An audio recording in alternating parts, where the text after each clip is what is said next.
And back at the convention center with friend of the program, Omar Ruiz. And man, I was telling our friends earlier, like one of the best parts about this week, right? In addition to learning all the fun little rumors and secrets going on in the NFL, seeing our guys like you, seeing our pals from around the league. So you're one of the media guys looking and covering what we heard from John Spytek and Pete Carroll today. And I think for me, Omar, like the big thing, and I don't want to use the cliche of compete, but that was kind of the message across the board from both those gentlemen. Like, what really stood out to you hearing those guys talk? Well, them talking about the culture. Yeah. The culture that they're trying to instill, both obviously coming from winning programs, Spytek winning a Super Bowl with Tampa, Pete Carroll, all the success he had in Seattle and at USC, competing for championships year in and year out, essentially, and everything that they've learned from their previous lives now to pour in to the Las Vegas Raiders. So I think, like Pete said, it'll be obvious, and the competition is the sort of heart and soul of that culture, to get players that embody that, obviously to get the players that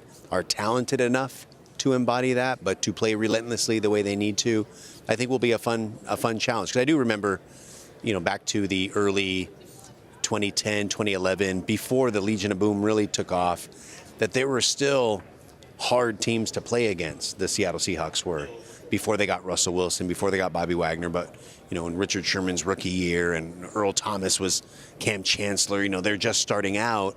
They were still great players, hadn't really established themselves yet, but they were a tough, competitive team to play against. And I think that's what we can look forward to with the Raiders here in the next couple of years. And speaking of like the next couple of years, like one thing to me that was like really refreshing and kind of like, oh wow, is like, Pete didn't mince words. It's like we're going for it, right? Like, he's like, there's that, that fine line of, he said building a foundation, something that can be sustained for 2, 3, 4, however many years. But he goes like, don't get it twisted. Like, we are going for it. And I thought that was like a refreshing thing to hear from a head coach. And so many times we hear the sports cliches and answering the question, but not really answering the question. And so for him to say like, we are a team, we are an organization now committed to going out there, making moves, being players, for lack of a better term. Like, I thought that was pretty cool. No, yeah, and I think that speaks to the competitiveness, because I think what you're referring to when you hear a lot of that coach speak early on in a tenure is, we're going to have to get our process, we're going to have to implement our roster. It may take a couple of drafts, Yeah, it's usually what you hear. But with Pete, it's let's compete now, no matter what it looks like. And I remember going back to those early days in Seattle again, that 2010 season,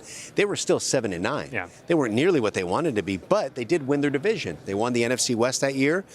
They won a playoff game against the New Orleans Saints. Marshawn Lynch had the legendary Beastquake run.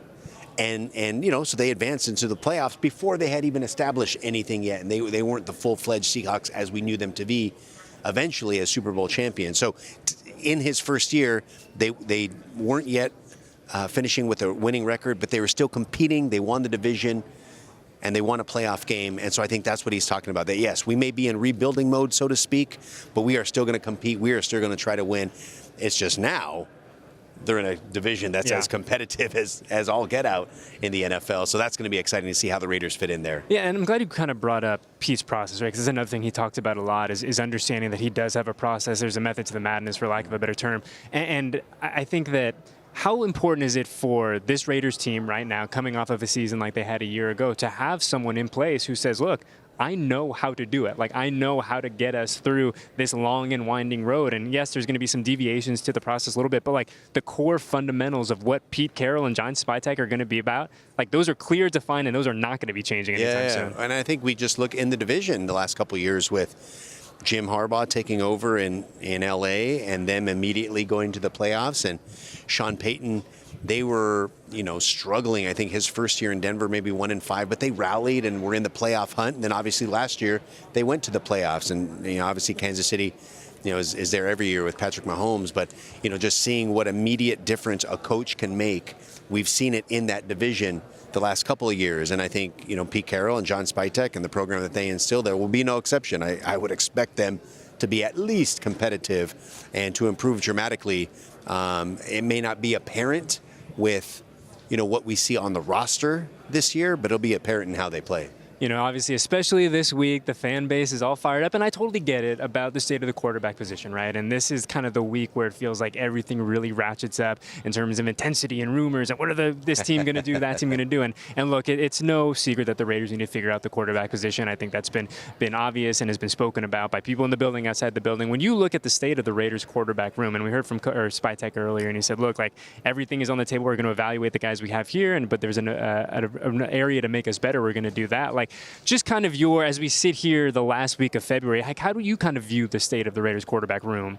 Yeah, it has to get better. I mean, just no question. It's, there is not a state of the quarterback room at this point. It's just kind of it's there, but it is so central to success in the NFL nowadays. I mean, you can't have no answer at quarterback. And obviously they tried with Aiden last year and Garner and trying to get something going with them. But I think we all knew going into the season that it would take some sort of luck for them to have career years, for Aiden to ascend in a way that nobody saw coming, or for Gardner to have a career year. Those were long shots, and they were long shots for a reason, and they didn't play out, like they should have. But I think what's important, I think that John and Pete are focused on is building around the quarterback. And that's something I talked to John after his press conference, because I remember him saying something at the hiring introductory press conference. It was actually Pete Carroll that referenced Bill Walsh. And he said, quarterback is the hardest position to play in sports. It's our job to make it easier for them, or as easy as possible.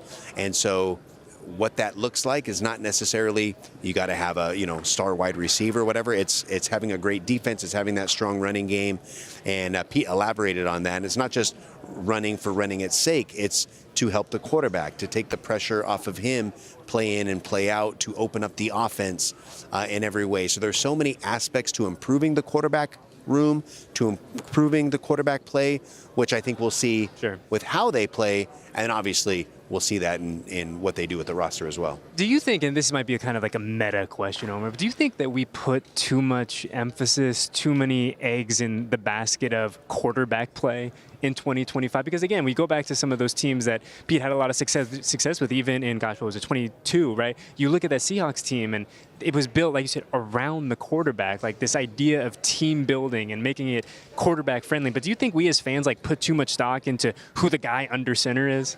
No, because I think you look at the teams that have great quarterbacks, and they're the ones competing there at the end. It really is all about the quarterback, especially when the quarterbacks are making what they make now, and given the restraints of the salary cap and how you configure a roster based on that.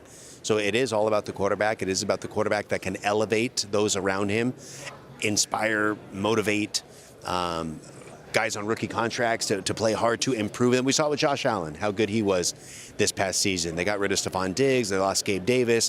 They lost all kinds of leadership on defense going into last year. But Josh Allen was so good.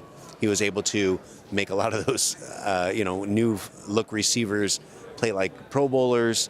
The defense, played great, and obviously they made a run at the AFC Championship game. So it is all about the quarterback. I don't think we make too much about it.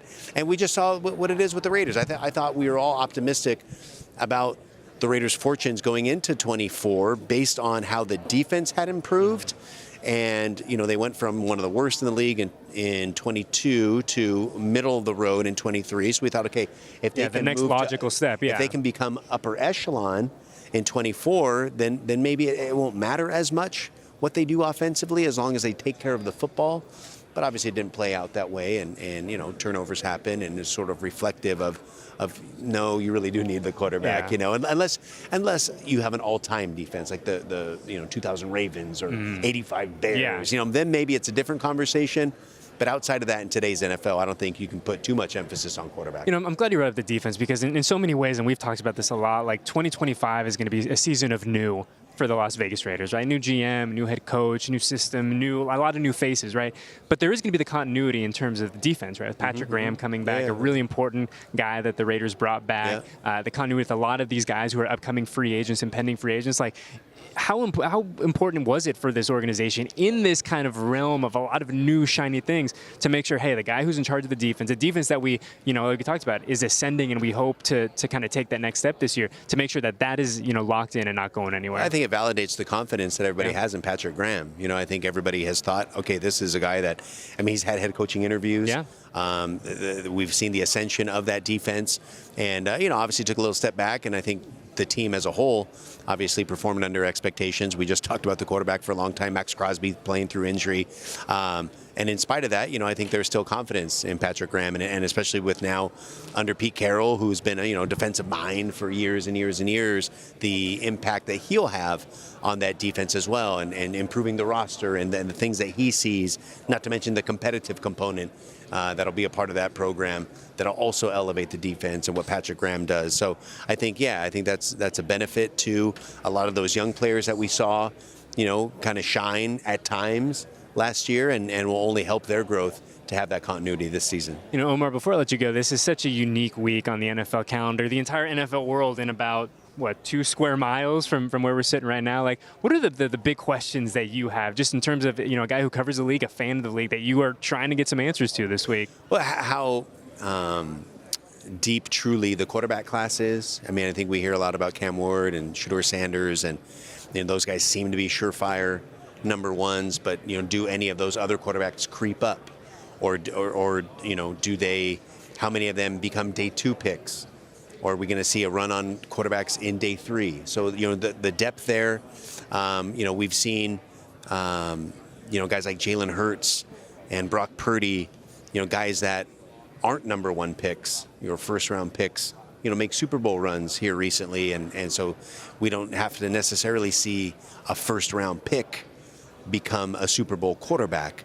And so, identifying which guys that might be in this class after you get past Sanders and Ward, I think that's kind of an interesting question for me. It's like the Jackson Darts of the world, and the Will Howards and the guys that we've seen perform at a high level in college, but aren't necessarily touted as the top quarterbacks and top prospects in this draft. So how they fare, I think, because, like I said, it's all about the quarterback at this point, and you can get difference makers that aren't necessarily in the first round as long as you have the team around them. And even going back to Pete's days in Seattle, Russell Wilson was a 3rd round pick, and obviously was a Super Bowl champion eventually. So you kind of look at that, that's the sort of things that I look for. Okay, which guy is going to be the standout here that may not be the obvious choice at quarterback? So that's kind of an interesting question. And we see it every year, right, where someone's going to come out of this week and their stock is going to skyrocket. We see it year after year after year that blows guys away in the interview, does this, that, and the other on the field, and becomes, like we talked about, maybe not that number 1 or number 2 guy, but,